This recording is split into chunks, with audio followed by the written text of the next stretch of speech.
Dina waktos Gusti Allah ngumpulkeun sakabeh makhluk, poe kiamah poe hisaban, teu aya anu kalewat.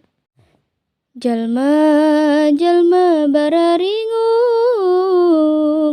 digiring ku seuneu hurung, alet-aletan kasaban jihan, neangan panyalindungan. Teras ngadeuheus ka Nabi Adam, ramana sakabeh jelma, isfa minta syafaat, dina misahkeun hukuman. Nabi Adam teu tiasa nulungan, boro-boro nulungan batur. Nafsi kitu saurna, jug ngadeuheus ka Nabi Nuh. Teras ngadeuheus ka Nabi Nuh, Rasul anu pangpayuna. Nafsi kitu saurna,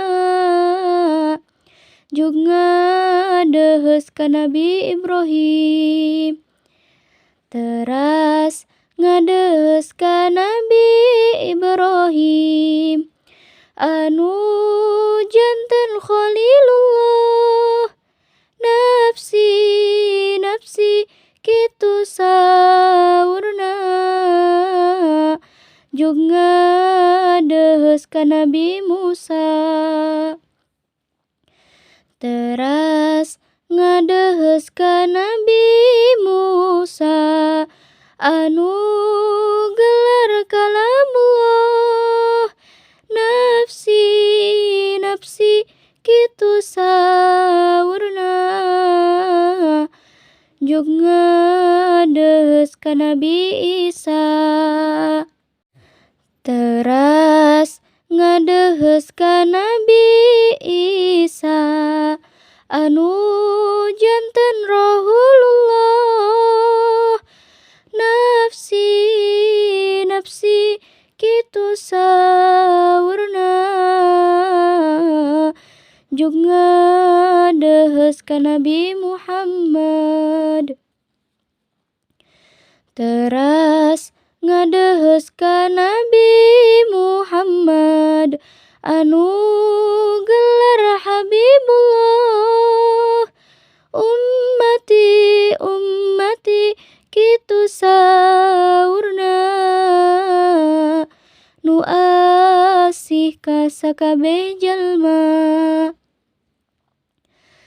Teras Nabi sujud handapeun arasy, cara sujud dina salat,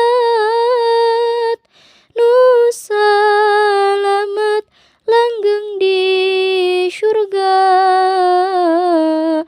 nu cilaka asup neraka.